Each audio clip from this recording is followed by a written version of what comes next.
ओम शांति। सभी ने प्यार से बोला। इधर का आवाज नहीं आया, इधर का आवाज नहीं आया। भाई भी बहुत दूर दूर बैठे हैं। तो मैं ये चाहूंगी कि मैं एक बार बोलूंगी और आप सब मेरे पीछे ऐसे ही बोलना। हम सब आपस में ओम शांति बोलेंगे, ठीक है? ओम शांति। ओम शांति। ओम शांति।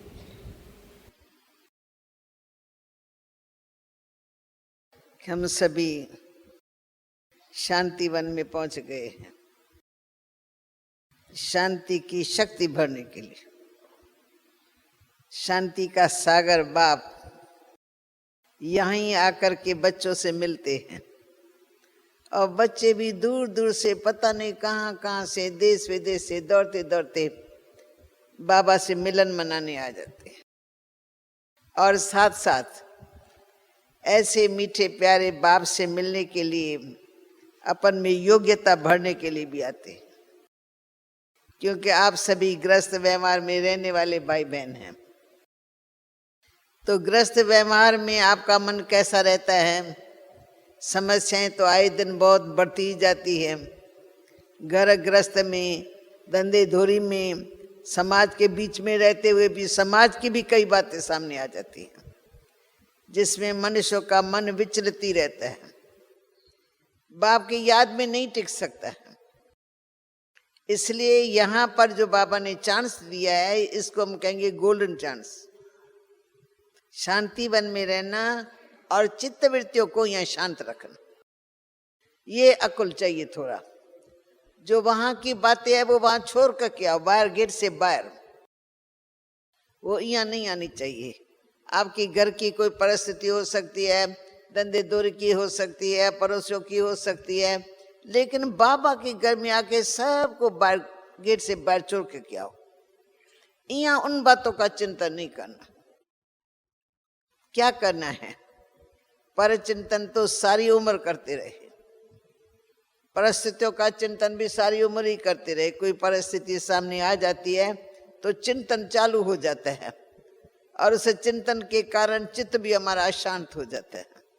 चिंतन से ही कोई ऐसी बात आपके सामने आएगी तो आपका दिल उसी समय दुखी हो जाएगा। हम पूछेंगे क्या हुआ, तुम बैठी थी अच्छी भली, अभी आपको क्या हुआ? बहन जी बस कोई ऐसा ख्याल आ गया। जो पास्ट में हुआ होता है ना, जो ठीक नहीं होता है, किसी ने मेरे साथ व्यवहार ठीक नहीं किया, किसी से मैंने नहीं ठीक किया, वो सामने सब बातें आ जाती हैं, फिर मन थोड़ा अशांत हो जाता है। परंतु शांति वन हमको सिखलाता है कि अशांति की सब बातों को बाहर फेंको, अशांति के बातों को ग्रहण करो। यहाँ ज्ञान की वर्षा इस साल में होती ही रहती है, लगभग सारा रात्रि के सिवाय बाकी तो होती ही रहती है।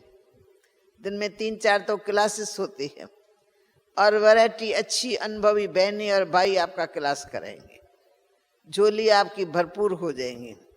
लेकिन सिर्फ आपको भरपूर नहीं करना है, सुनने के साथ साथ फिर कौन सी स्टेज आनी चाहिए?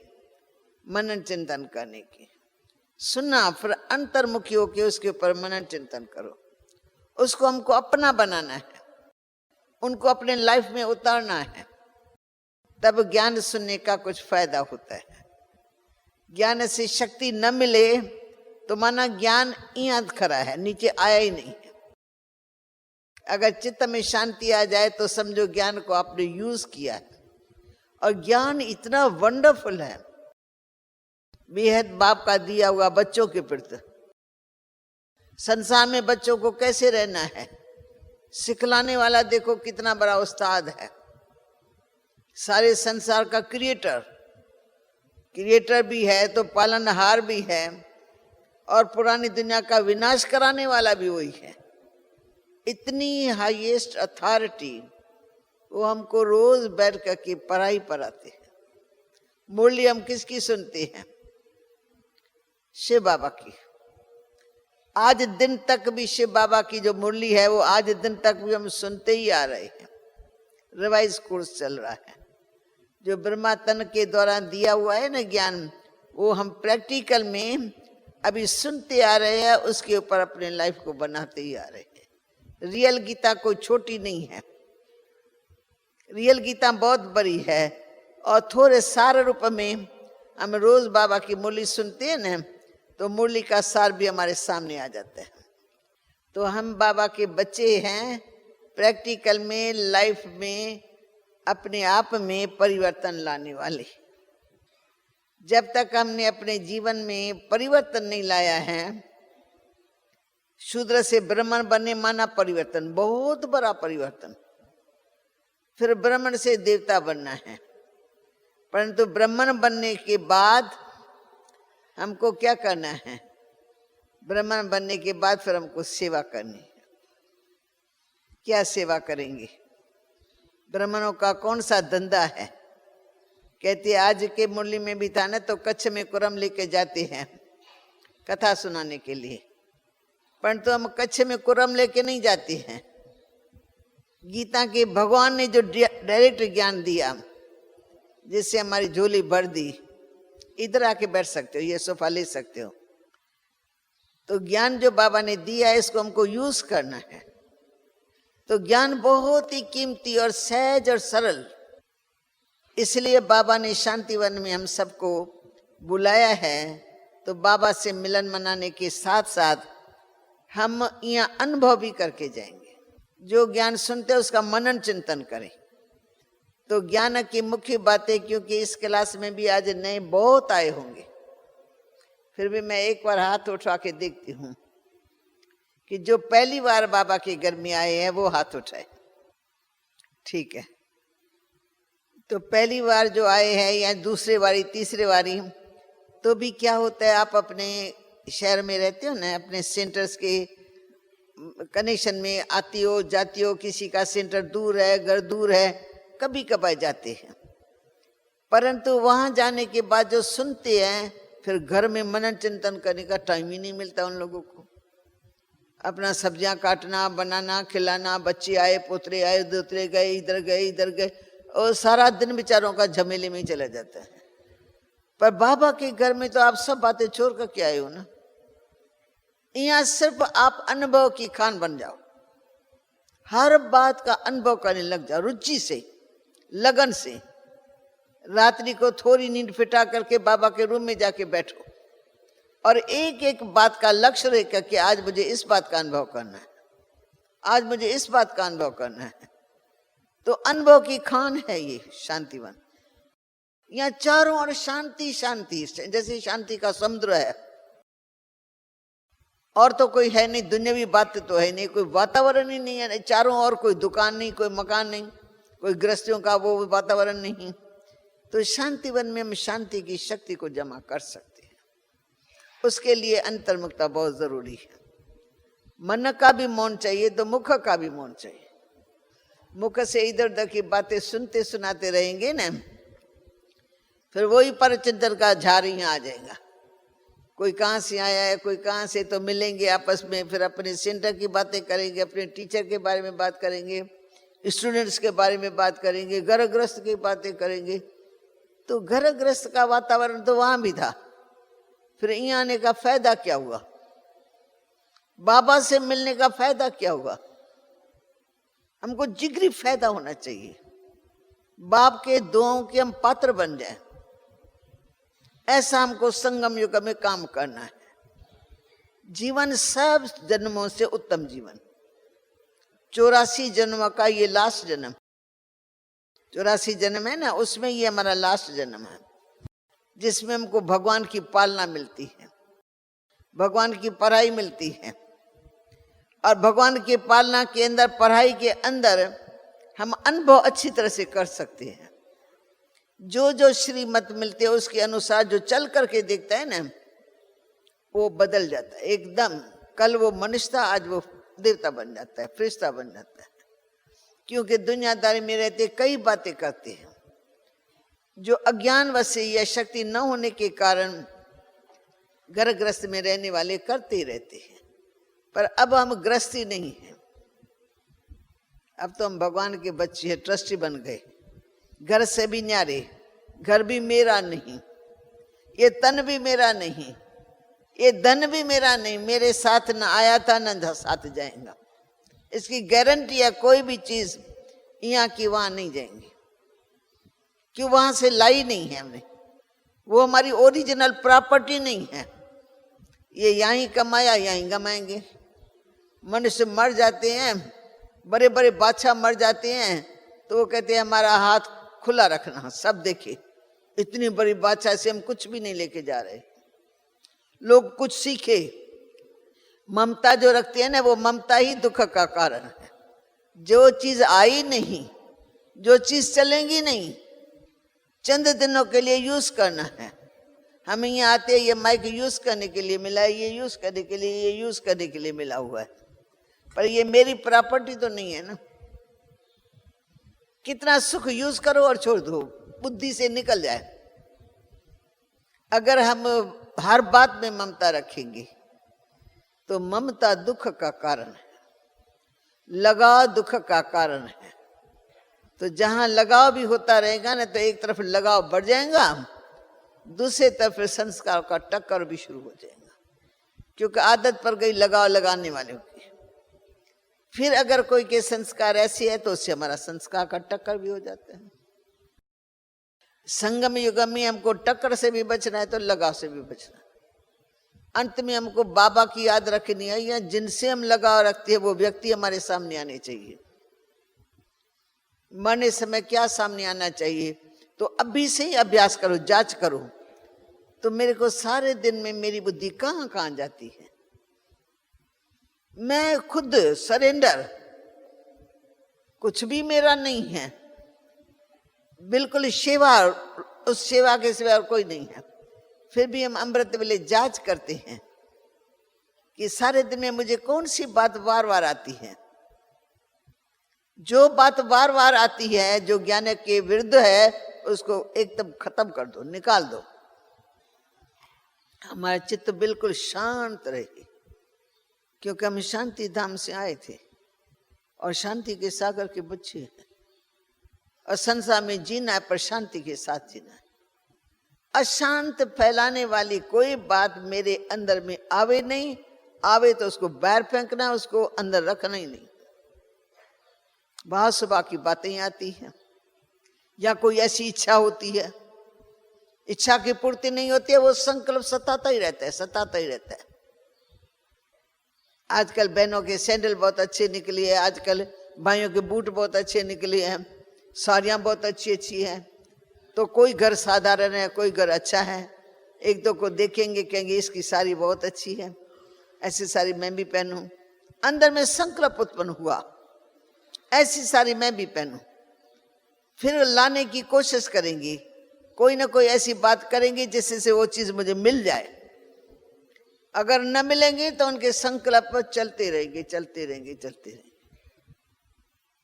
अब बताओ, एक विनाशी चीज है, मेरा संकल्प कितना कीमती है। एक भी संकल्प व्यर्थ जाता है तो फिर वो वापस थोड़ी आता है, गया सो गया। ऐसे कितने श्वास चले जाते हैं, उसको हम कहेंगे व्यर्थ का खाता। संकल्प भी व्यर्थ तो श्वास भी व्यर्थ, कर्म तो फिर व्यर्थ होगा ही होगा। तो संगम युग हमको सिखाता है व्यर्थ के खाते को खत्म करो और समर्थ का खाता बढ़ाओ। वो समर्थ का खाता कैसे बढ़ेगा? ज्ञान के द्वारा, योग के द्वारा शक्तियां भरी जाएंगी और सब को गुणग्राही दृष्टि से देखिए। आपको दिखाई पड़े इनमें ये गुण है, इसमें ये गुण है, इसमें ये गुण है। गुण के सिवाय अवगुण को हम देखें नहीं, मेरा काम ही नहीं है अवगुण को देखने का। मेरा चित्त है, गुण अवगुण उसका है। अगर मैं अपने चित्त पर धरूंगी उसका अवगुण है तो चित्त तो मेरा खराब होगा ना। मेरे अंदर संकल्प विकल्प पैदा हो जाएंगे। आप इसका अवगुण चित्त पर रखो तो वो अवगुण वार वार वार वार आपके अंदर में चलता रहेगा और धीरे धीरे आपके दिल पर उसका अवगुण चढ़ जाएगा। जब वो सामने आएंगी वो उसका अवगुण सामने आ जाएगा। तो मानो हम एक दो के नजदीक भी कैसे आवे, अवगुण ही हमको दिखाई पड़ेगा, उनका गुण ही दिखाई नहीं पड़ेगा, तो हम एक दो को प्यार भी कैसे कर सकते हैं रूहानी।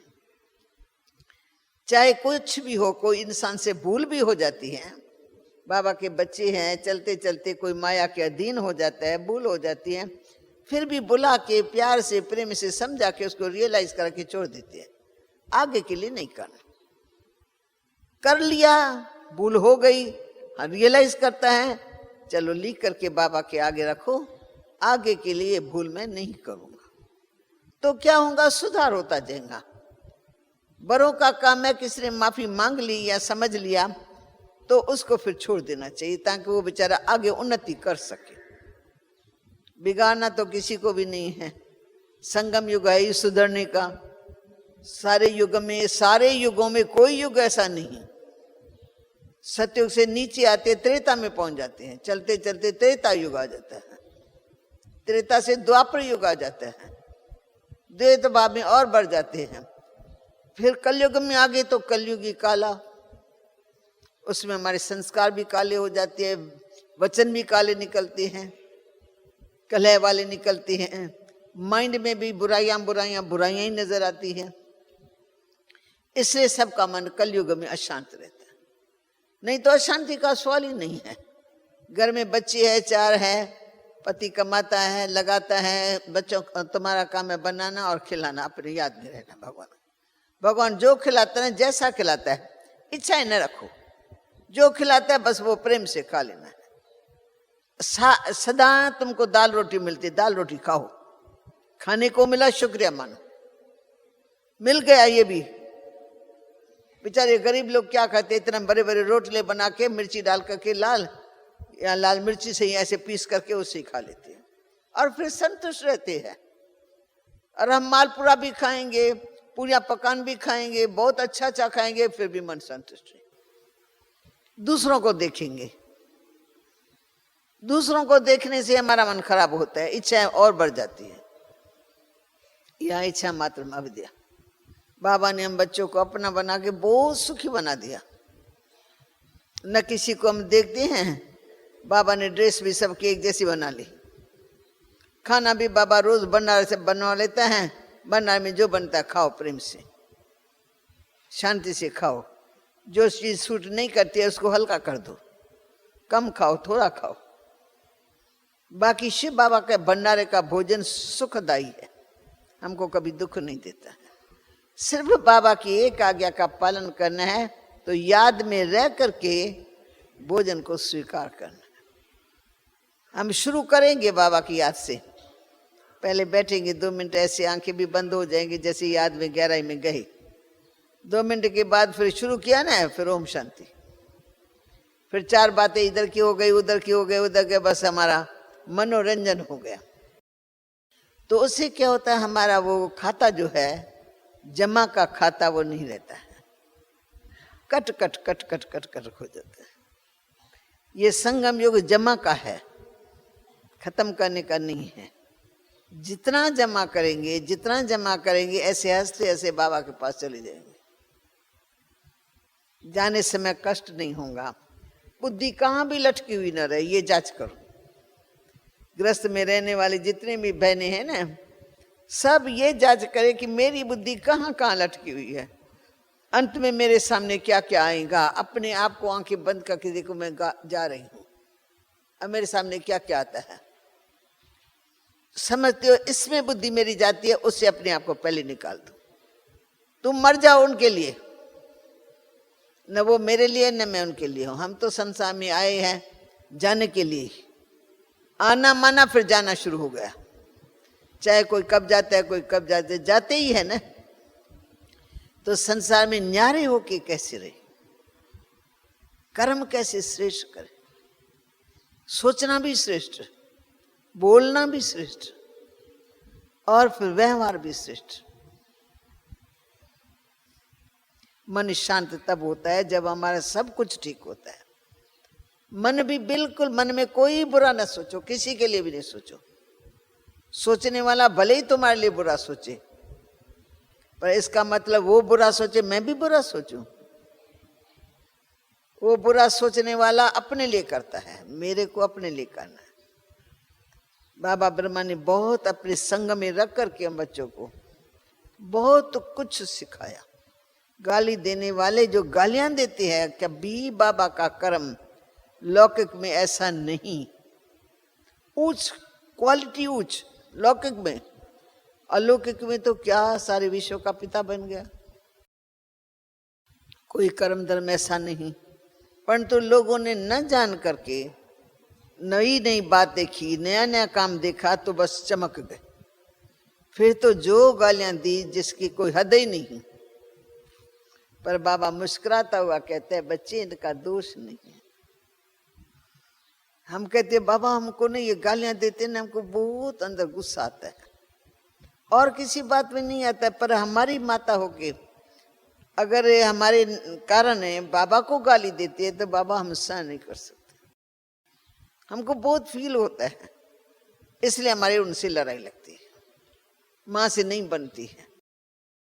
तो बाबा मुस्कुरा करके कहेंगे बच्ची उसमें उसका कोई दोष नहीं है, क्योंकि वो जानती नहीं है ना।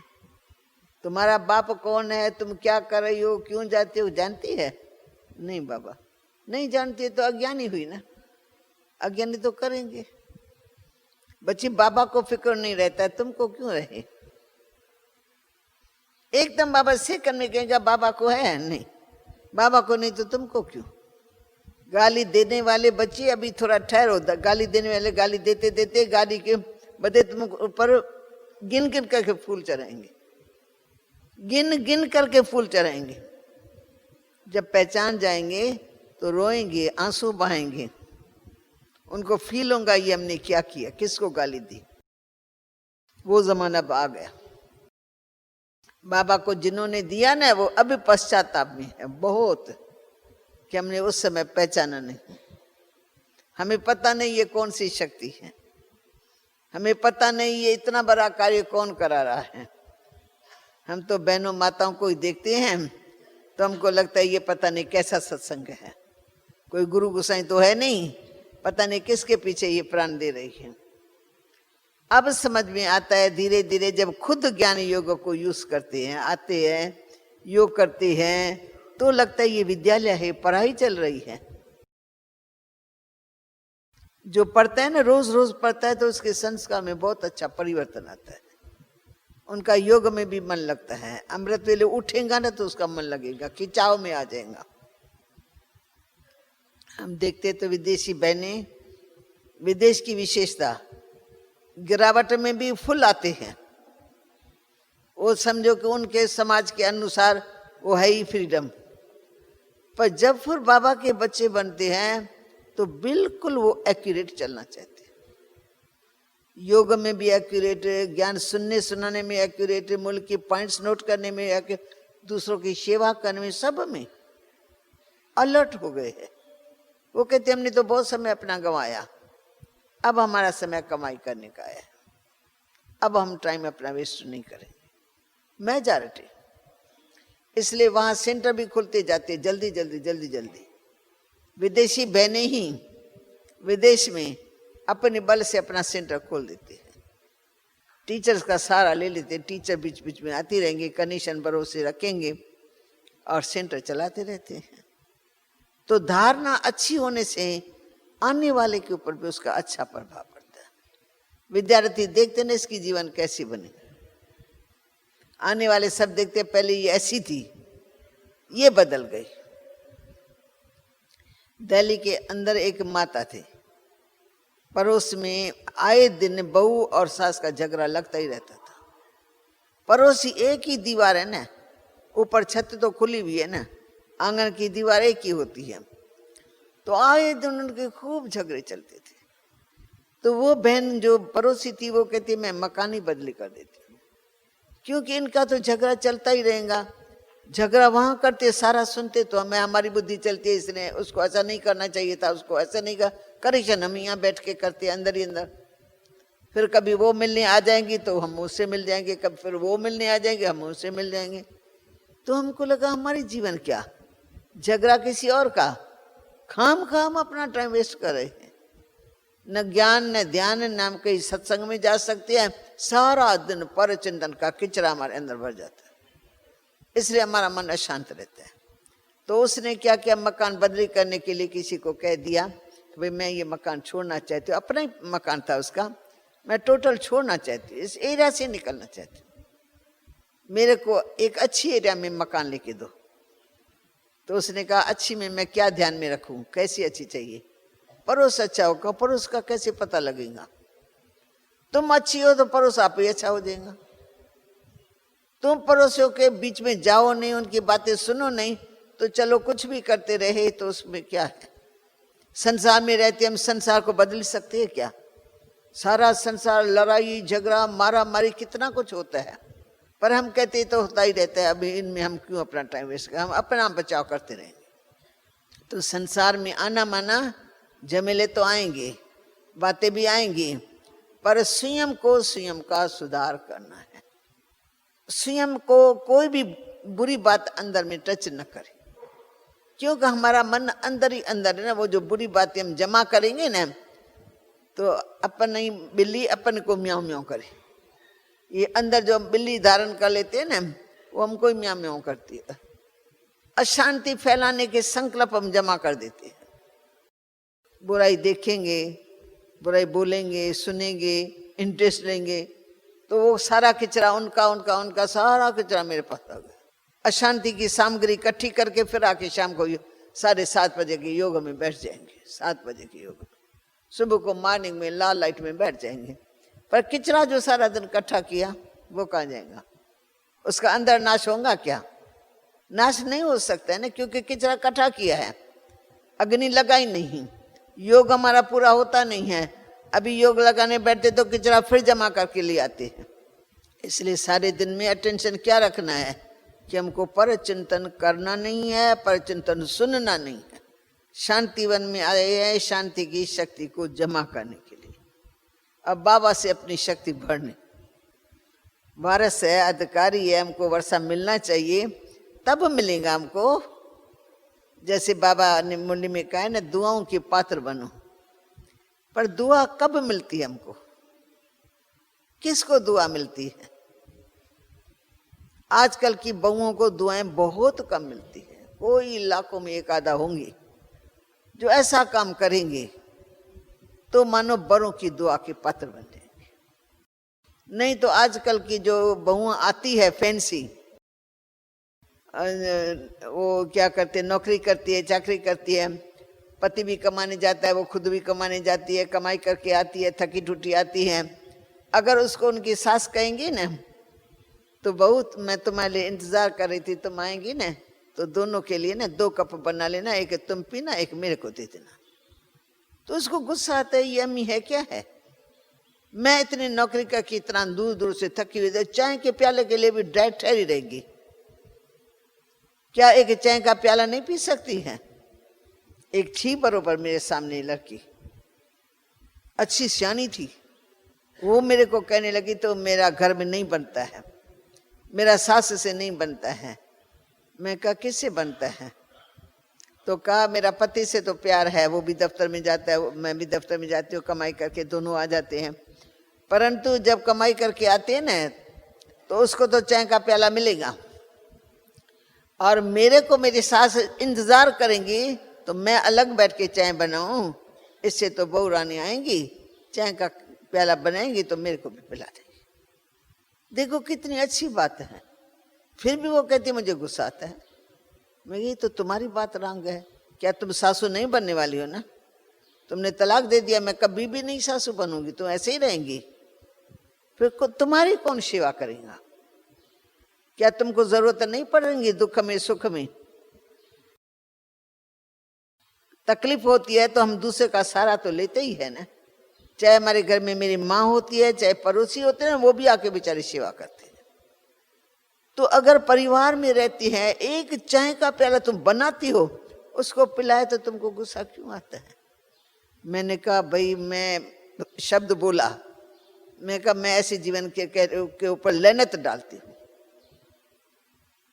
जो स्वार्थ खुद के लिए जी रहा है। कमाओ तो भी अपने लिए, खाओ तो भी अपने लिए, बनाओ तो भी अपने लिए। परिवार वालों की सेवा का अंग भी नहीं है। और ही तुमको समझती हो बस मैं भी नौकरी करके आती हूँ, क्यों मेरी माँ मेरे लिए ठहरी रहती है।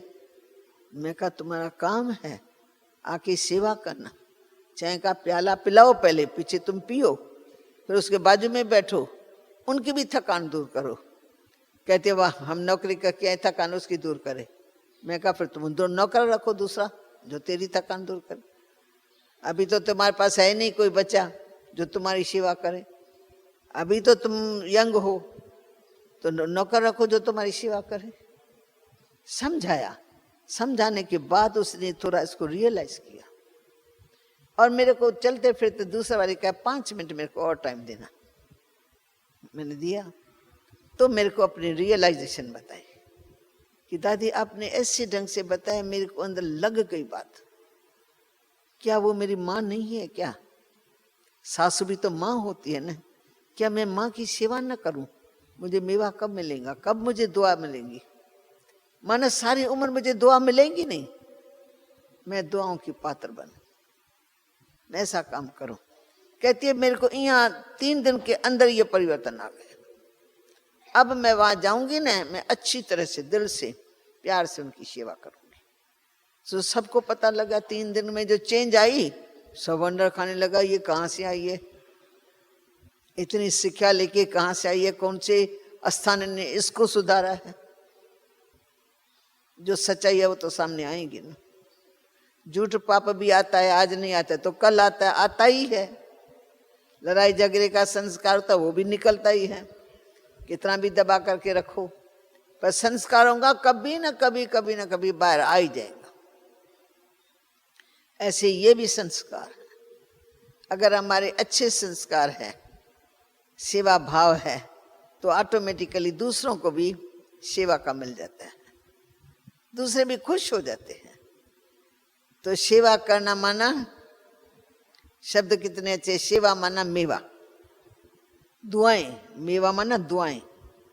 ये फ्रूट ऐसा है जो खाओ तो हेल्दी बन जाओ।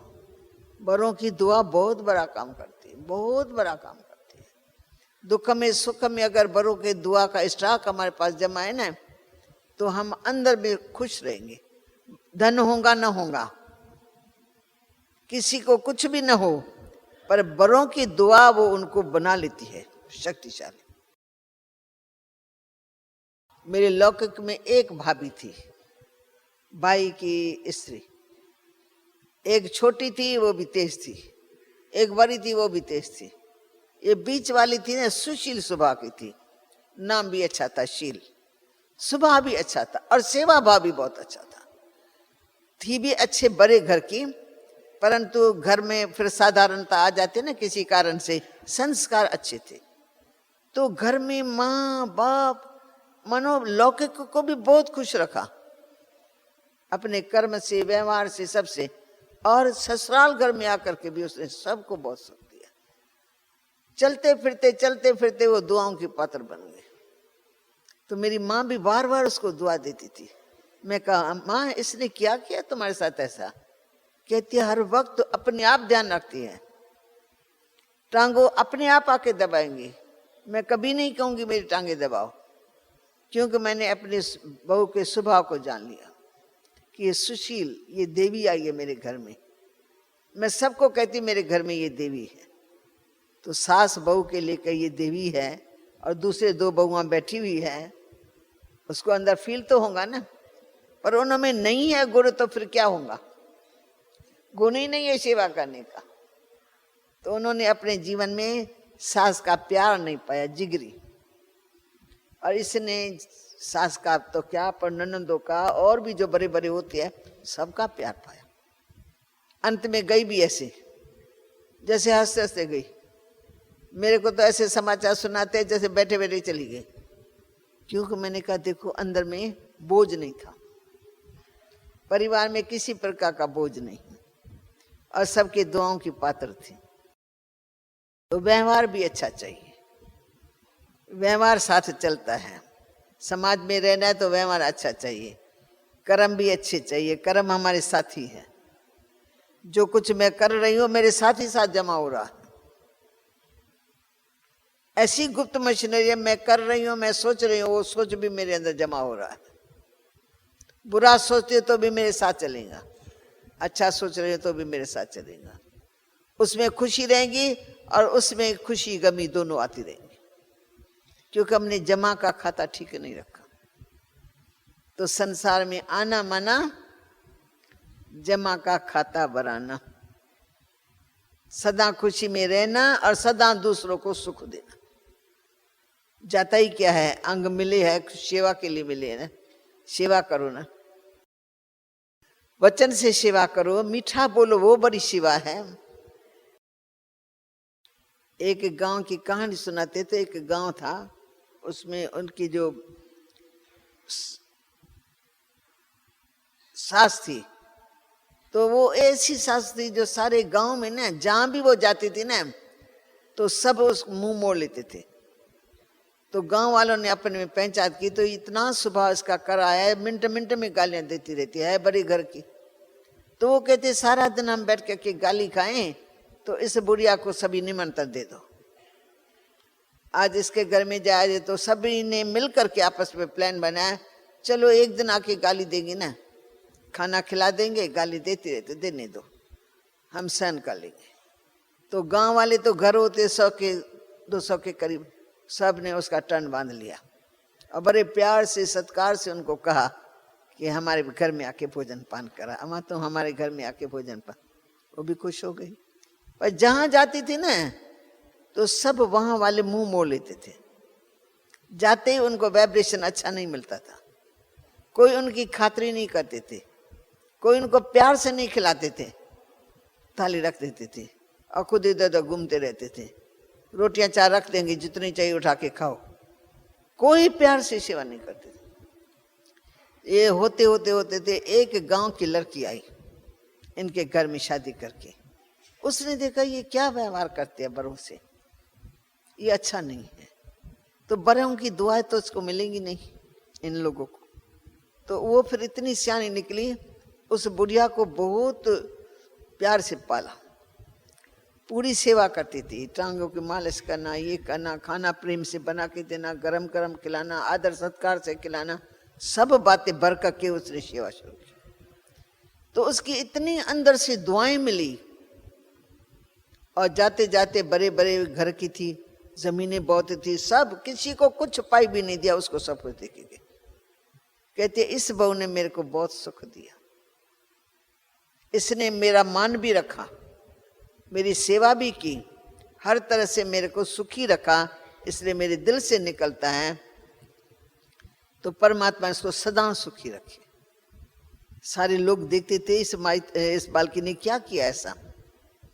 कहती है मेरे को एक ही बात है, तो मेरी जो बड़ी है ना, इनकी दुआ मेरे को मिले, मेरे को और कुछ नहीं चाहिए। धन बहुत है, जमीनें बहुत है, हम क्या खाएंगे, कितना खाएंगे, पर बड़ों की दुआ मिले। तो हम ऐसे काम करें। हम दुआ कहें कैसे मिलती है, जब हम किसी की जिगरी सेवा करते हैं, किसी को ज्ञान सुना के ना अशांत वाले वातावरण से शांति में ले आओ। कोई भी पड़ोस में दुखी हो, मालूम पड़े दुख में जरूर जाओ, सुख में जाओ न जाओ, शादियां हो रही है, फलाना हो रही, न भी गई काम चल जाएगा, पर कोई दुखी होता है उस मौके पर जाना और दुखी को सुखी बनाना, अशांत आत्मा को शांति देना, ये समझो हमारा स्वधर्म। स्व का कर्म भी अच्छा है, इससे हमको भी और दूसरों को भी शांति मिले। ओम शांति।